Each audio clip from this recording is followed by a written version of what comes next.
विद्येविना मती गेली, मतीविना नीती गेली, नीतीविना वित्त गेले, वित्ताविना शूद्र खचले, इतके अनर्थ एका अविद्येने केले.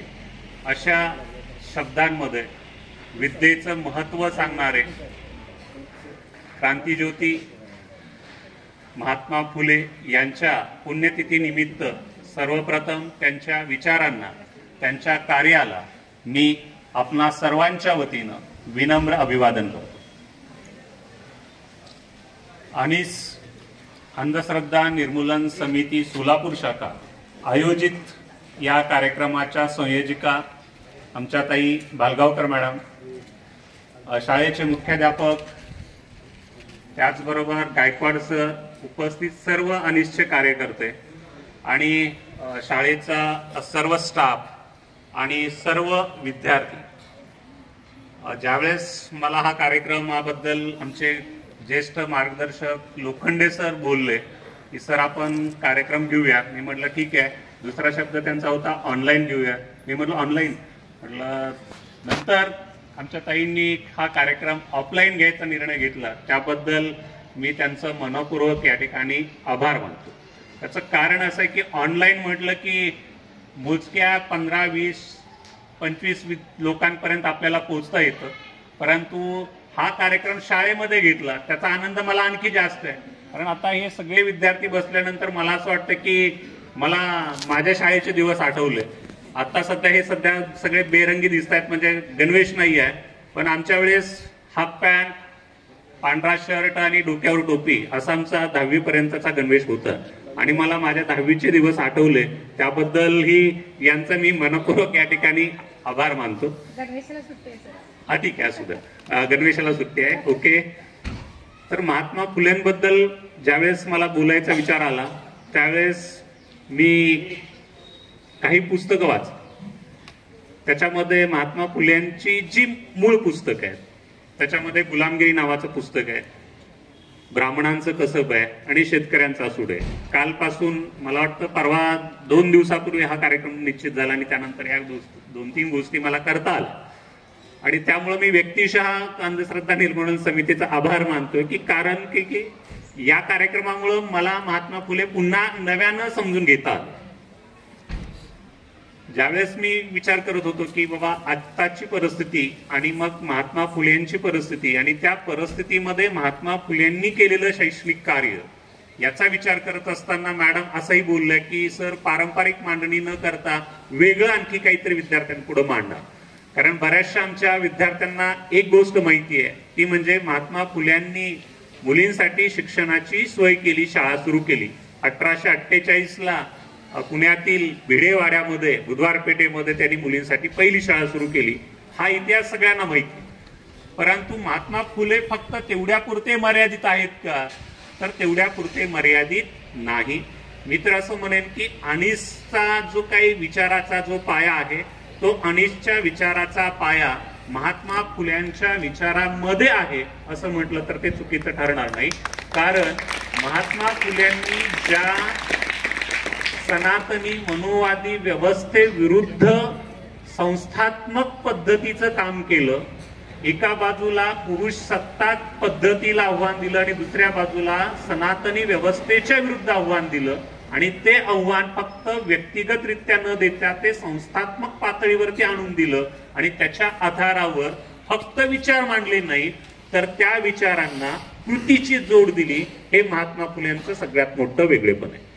ज्यावेळेस महात्मा फुल्यांचा विचार करतो त्यावेळेस महात्मा फुल्यांबद्दल अभ्यासताना एक वाक्य मला आठवतं, ते म्हणजे महात्मा फुले हे काही बोलघेवडे समाज सुधारक नाहीयेत, तर ते कृतीशील समाज सुधारक आहेत. त्यांनी फक्त विचार मांडले नाहीत तर त्या विचारांना पहिल्यांदा स्वतःपासून सुरुवात केल्याने स्वतः त्या विचारांना कृतीची जोड दिली आणि त्या पद्धतीनं तत्कालीन जी समाज व्यवस्था होती आणि त्या तत्कालीन समाज व्यवस्थेमध्ये ज्या काही अनिष्ट रूढी, प्रथा, परंपरा पाळल्या जात होत्या आणि पुरुष सत्ताक अस्पृश्यांसाठी पहिली शाळा सुरू केली आणि त्यानंतर 1853ला महार मांग इत्यादी लोकांना विद्या शिकवणारी नावाची मंडळी नावाची संस्था महात्मा फुलेंनी सुरू केली आणि अस्पृश्यांना सुद्धा शिक्षणाचं दार खुलं करण्याचं काम महात्मा फुलेंनी केलेलं आपल्याला दिसतं. आणि त्याच्या अनुषंगानं महात्मा फुल्यांनी झिरपत्या सिद्धांताला विरोध केलेला आपल्याला दिसतो. आणि दुसरा मुद्दा मला सांगायचा आहे तो असा की महात्मा फुले हे बोलगेवडे समाजसुधारक नाहीत, कृतीशील समाजसुधारक आहेत. ज्या काळामध्ये सार्वजनिक पानवट्यावरती पशु पक्षी प्राणी पाणी पिऊन जाऊ शकत होते, त्या काळामध्ये अस्पृश्य जातीतल्या लोकांना सार्वजनिक पानवट्यावरती पाणी भरण्याचा अधिकार नव्हता. त्या परिस्थितीमध्ये स्वतःच्या घरातील पाण्याचा हौद महात्मा फुल्यांनी 1868 मध्ये खुला करून दिला आणि स्पष्टपणे सांगितलं इथं कुणीही पाणी भरून जाऊ शकतं. म्हणजे स्वतः कृती केली, फक्त विचार मांडलेले नाहीत. हा महत्वाचा विचार आपण लक्षात घ्या. त्यानंतर महात्मा फुल्यांच्या बद्दल मला वाटतं हे मोस्टली सर्व मुलं शहरातली आहेत, त्यामुळं महात्मा फुल्यांचं शेतकऱ्यांच्या संदर्भामध्ये नेमकं काय काम आहे याच्याबद्दल मी बोलायचं टाळतो. कारण मुख्याध्यापक आणि शिक्षक यांनी चर्चा केलेली आहे की शाळेचं टायमिंग 5:30 आहे, त्यामुळे माझे सर्व ही विद्यार्थी मंडळी 5:30 पर्यंत थांबणार आहेत ना, त्यामुळे 5:30 पर्यंतच मला बोलायचं आहे, त्यापेक्षा जास्त मी बोलणार नाही.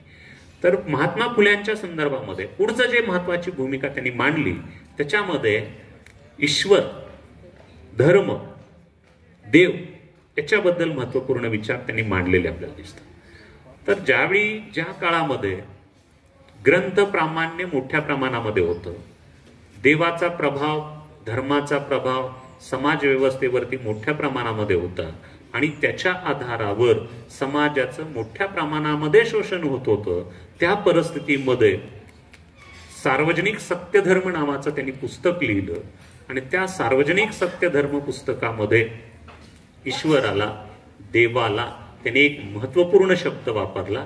तो शब्द होता निर्मिक. महात्मा फुलेंनी काय शब्द वापरला देवाला? निर्मिक शब्द वापरला. लास्ट पाठीमाग मित्रांनो आहेत का? हा, तर निर्मिक हा शब्द वापरला. आता तुम्ही विचार करा, ज्या काळामध्ये देवाबद्दल बोलणंही अशक्य होतं, आता शक्य आहे असं तर अजिबात म्हणत नाही, अशक्य होतं, त्या परिस्थितीमध्ये महात्मा फुले सार्वजनिक सत्यधर्माच्या ग्रंथामध्ये म्हणतात की निर्मिक आहे. निर्मिकाची संकल्पना मांडली आणि त्या संकल्पनेमध्ये त्यांनी एकेश्वरवादाचा पुरस्कार केला. त्याच्यामध्ये त्यांनी कशाचा पुरस्कार केला? एकेश्वरवादाचा. म्हणजे ईश्वर हा एक आहे. काय सांगितलं? ईश्वर हा एक आहे, देव हा एक आहे, तो निर्गुण निराकार आहे. तो कसा आहे? निर्गुण निराकार आहे. आता आपल्याकडं देवाच्या संकल्पनेबद्दल बोलणं, याच्याबद्दल मी जास्त काही आता बोलत नाही, त्याचं कारण वेगळं आहे. पण आता माझे हे जे लहान विद्यार्थी आहेत ना, बालमन जे आहेत ना, निरागस मन आहेत, यांना आपण जे सांगतो ना ते जास्त पडतं. त्यामुळे मला सांगावं. आता मला सांगा, देव कोणी बघितला? कोणी कोणी बघितला? हात वर करा जरा. देव बघितला? नाही बघितला. बघितला का? नाही बघितला. आता देव किती आहे? तो देव किती आहेत? काय हुशार आहेत मुलं, मी आता सांगितलं लक्षात ठेवलंय. तर आपल्याकडं 33 कोटी देव आहेत असं सांगितलं जातं, बरोबर? कितीतरी आपल्याकडं देवाचे अनेक फोटो असतात, मूर्त्या असतात, वगैरे वगैरे वगैरे, ह्या सगळ्या गोष्टी आहेत. तर त्या परिस्थितीमध्ये महात्मा फुलेंनी सांगितलेला महत्वपूर्ण मुद्दा लक्षात ठेवा. महात्मा फुले असं म्हणतात की देव हा एकच आहे, तो निर्गुण आहे, निराकार आहे आणि आपण सर्व, पुढचा महत्वाचा मुद्दा, आपण सर्व परमेश्वराची लेकरे आहोत. जर आपण सर्व परमेश्वराची लेकरे आहोत तर मग आपण सर्वजण कोण आहोत? भावंडे आहोत, भाऊ भाऊ आहोत, बरोबर ना? आपले आई वडील एक आहे, याचा अर्थ आपण काय म्हणतो? ही माझी बहीण आहे, हा माझा भाऊ आहे. तसं सर्व लेकरं जर परमेश्वराचे असतील तर आपण सर्व काय आहोत? भावंडे आहोत, सबब आपण भाऊ आहोत आणि त्यामुळं आपण सर्व एक आहोत. आणि मग आपण एक आहोत तर मग मानव निर्मित धर्म, जात वगैरे वगैरे असे जे सगळे मानव निर्मित भेदभाव आहेत तर ते भेदभाव कुठेही पाळता कामा नयेत. हा महत्वाचा विचार या ठिकाणी महात्मा फुल्यांनी सत्यशोधक समाजाच्या माध्यमातून मांडलेला आपल्याला दिसून येतो. सत्यशोधक समाजाचं पुढचं एक महत्वाचं तत्व आहे. ते तत्व काय? ते असं सांगतात की देवाची भक्ती करण्यासाठी कोणत्याही मध्यस्थ्याची गरज नाही. सार्वजनिक सत्यधर्म नावाचा जो त्यांनी समाज स्थापन केलं, सत्यशोधक समाज जो स्थापन केला, त्या सत्यशोधक समाजाचं ब्रीदवाक्यच होतं ते काय होतं? सर्व साक्ष जगतपती त्याच नकोच मध्यस्थी. हे त्यांचं ब्रीदवाक्य आहे. आता मला त्यांनी सांगितलेला मुद्दा सांगतो. ते असं म्हणतात की ज्या पद्धतीनं आपल्या मुलांना आई वडिलांकडून काही मागण्यासाठी दुसऱ्या मध्यस्थ्याची गरज नाही, त्या पद्धतीनं ईश्वराची भक्ती करण्यासाठी कोणत्याही मध्यस्थ्याची आवश्यकता नाही. माझ्या छोट्या मित्रांनो, तुमच्या शब्दात विचारतो तुम्हाला, जर समजा तुम्हाला तुमच्या आईकडून आता घरी गेल्या गेल्या लाडू पाहिजे असेल तर तुम्ही काय कराल? आईलाच मागाल ना? का सरांचं नाव सांगाल, मॅडमचं नाव सांगाल? नाही, मॅडम अशा म्हणाले की आई तू लाडू दे, असं म्हणणार का? म्हणता का? नाही म्हणत. मग तुम्ही काय करता? डायरेक्टली आईला मागू शकता, बरोबर? तसं महात्मा फुले असं म्हणतात की परमेश्वराची भक्ती करायची आहे. तृतीय रत्न नावाचं नाटक अवश्य वाचा.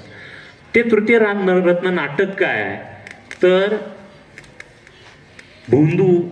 भोंदूगिरी करणारे, बुवाबाजी करणारे, सर्वसामान्य लोकांच्या परिस्थितीचा कशा पद्धतीनं गैरफायदा उचलतात आणि त्याच्यातून स्वतःचा स्वार्थ कसा साधतात, हे त्या नाटकामध्ये त्यांनी स्पष्ट सांगितलं. आता या नाटकामध्ये सर्वसामान्य कुणब्याची एक महिला त्या ठिकाणी प्रेग्नंट असते आणि एक भटजी त्याच्याकडे येतो आणि तो सांगतो की मूल असं जन्माला आहे, मुलाचा पत्रिका अशी असणार आहे, मूल असं वगैरे होणार आहे, वगैरे वगैरे, असं काल्पनिक सगळ्या गोष्टी सांगतो आणि त्याच्यातून तो त्या स्त्रीला अनेक कर्मकांड करायला भाग पाडतो. असं त्या थोडक्यात ते नाटकाचं सार आहे. आता मला सांगा मुलांनो, मी सुद्धा तुमचं भविष्य सांगू शकतो का? सांगू शकतो.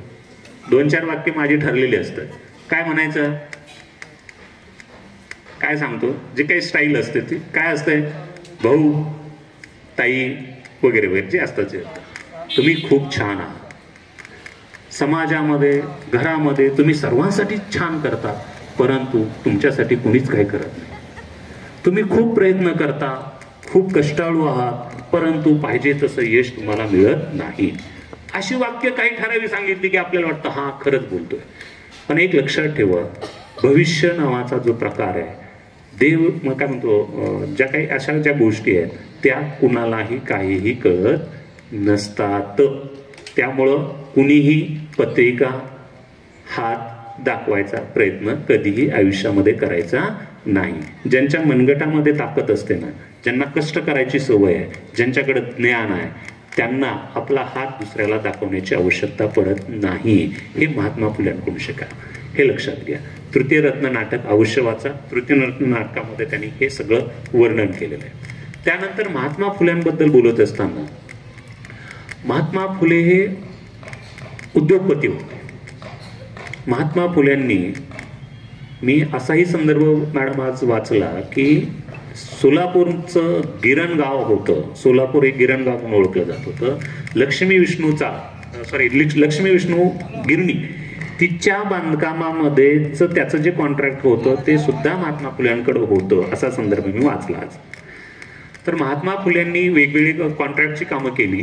मग त्याच्यामध्ये काही गोष्टी ज्या आहेत तर त्यामध्ये जे खडकवासला धरण, त्यानंतर एरवडा जे तुरुंग आहेत ते, त्याचबरोबर आळंदी आणि ते एरवड्याच्या मध्ये काहीतरी नदी आहे त्याच्यावरचा असणारा पूल, त्याचबरोबर मुंबईमधले काही बिल्डिंग्स, हे बांधण्यामध्ये महात्मा फुले कॉन्ट्रॅक्टर म्हणून सहभागी होते. आता हे करत असताना महात्मा फुले उद्योगाबद्दल काय बोलतात हे मला सांगायचं. ते उद्योगपती होते नाही मला सांगायचं नाहीये. तर महात्मा फुले उद्योगाच्या संदर्भामध्ये असं म्हणतात की उद्योगामध्ये सचोटी असली पाहिजे, प्रामाणिकपणा असला पाहिजे, साधन सूचित असली पाहिजे, आणि हे जर तुमच्याकडं असेल तर तुम्ही कोणताही उद्योग व्यवसाय केला तर त्याच्यामध्ये तुम्हाला यश प्राप्त होतं, हे महात्मा फुले सांगतात. तर आता माझ्या सर्व ह्या बालमित्रांना सांगायचं आहे की भविष्यामध्ये सगळ्यांनाच नोकरी लागेल असं अजिबात नाही, परंतु जो व्यवसाय तुम्ही सुरू कराल, जो व्यवसाय कराल तो व्यवसाय प्रामाणिकपणे करा, सचोटीनं करा, साधन सुचिता जपा. आता साधन सुचिता हा शब्द जर तुम्हाला सांगायचं म्हणलं तर तुम्हाला फार जड वाटेल, सोपा करून सांगतो. सोप्या भाषेत सांगू का? तुम्ही होय म्हटला तर सांगतो, नाही तर सांगत नाही. सांगू ना? हा, पाठीमाग सांगू का? साधन सुचिता म्हणजे काय? तर आपलं ध्येय जेवढं चांगलं असलं पाहिजे, आपलं ध्येय तर चांगलं पाहिजे, परंतु ते ध्येय जसं चांगलं असलं पाहिजे तसं ते ध्येय साध्य करण्यासाठी जी साधनं आपण वापरणार आहोत तर ती साधनं सुद्धा चांगली असली पाहिजे.